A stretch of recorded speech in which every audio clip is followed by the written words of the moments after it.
Hello, welcome back to another video.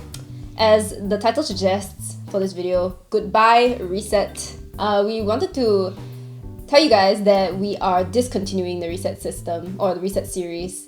And so if you check our website right now, it is on outlet sale. It'll be on final sale from now on at a heavily discounted price point.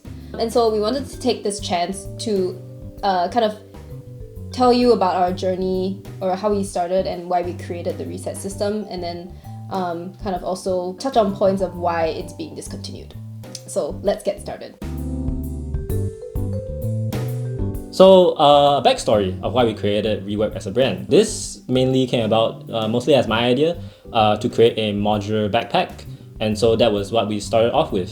We felt like it was a novel idea and that we needed a novel idea to succeed as a business. And I think that is something that every entrepreneur kind of ends up thinking that is necessary. And so that's kind of how we ended up starting Rework as a brand. As the name suggests, Rework, we wanted to sort of like rework certain parts and sort of like kind of create a whole modular ecosystem.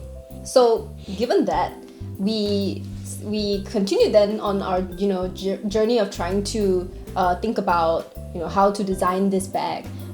We met with quite a few challenges along the way. First of all, we were very inexperienced. Obviously, we are quite young, and so this kind of gave way to a lot of learning points and issues also along the way regarding like from designing it from a design perspective. Trying to create something that was a modular design was something quite challenging because you needed to get all these components to work together.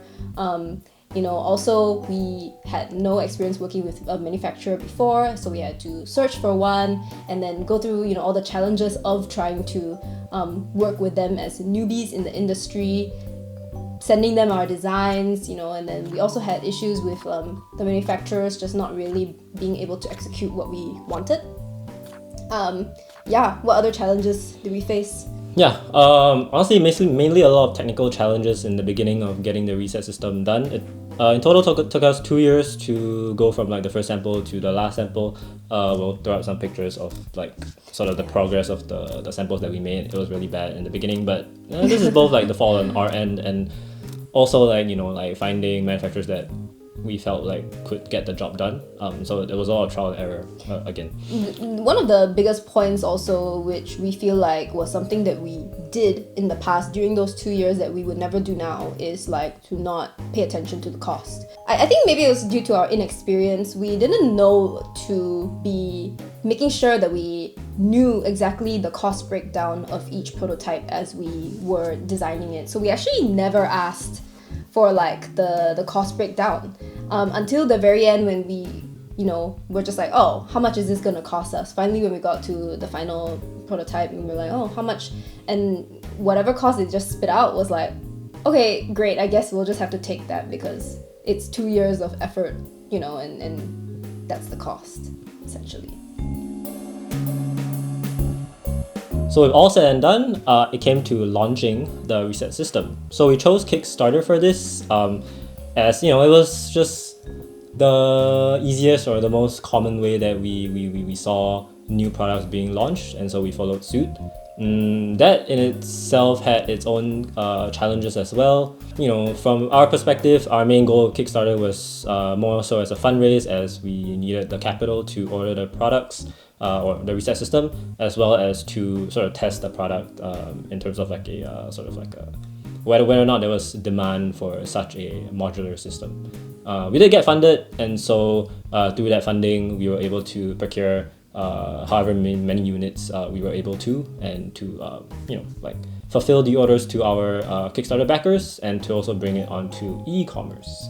And then all that said, like what we actually spent to market this product, as well as what we actually spent on buying the products in general, it was a very conservative number. We weren't one of those people that at that point felt like, oh, we wanted this campaign to be the biggest campaign possible. No, not at all. It was very, very small, and we in fact ordered like pretty much the minimum amount possible, and also didn't, we just basically marketed it on our own without sending to any reviewers and whatnot. So transitioning to e-commerce. So, us being on Kickstarter, that was just us launching. We actually had the long-term goal of being on, an e-commerce brand, but we struggled to make sales with this product, transitioning into it, and quickly realized that it was, probably because the audiences on e-commerce versus Kickstarter are just quite different. On Kickstarter, people were into very novel and innovative things, albeit less refined. But when it came to e-commerce, we think that people are not really looking into things that are that novel and mostly looking for more refined products. And as well as the fact that we just feel like the use case for this product was quite niche in the first place. So the audience or the market size for it was probably not that wide. And so taking all of this sort of like experiences, we sat down, redefined our goals, redefined where we wanted to take the brand, and that effectively culminated in sort of the Toshi series, which is what you see today with the sling and the backpack.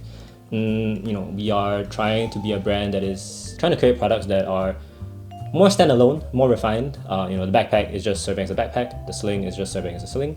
And then also in terms of the other aspects that we're focusing on is more of like a pretty clean, minimalist or discreet aesthetic as much as possible with the function that we're including. And also taking cost into consideration as well as just overall construction and weight. So I think that is you can see that pretty clearly in the Toshi series, and we'll continue to do that for any products or any series that we strive to create in the future. To tie this all up, what we want to say is that the experience that we got from starting off with the Reset series was definitely very important because it helped us gain technical experience in bag making. I think without going through the process of this, we wouldn't have been able to create all the products that we did after. So it really helped us to kind of just make mistakes and learn from them. Yeah, I mean, internally, we always say to each other to a certain degree, without the Reset, we would not be where we are today. It is through the Reset that we were able to really experiment on a lot of things. It really served as like sort of like a experiment platform for us to really refine and to figure out who we are as a brand and what we prioritize as a brand, so that we are able to create products that truly reflect our sort of long-term goals, just as Rework Gear going forwards.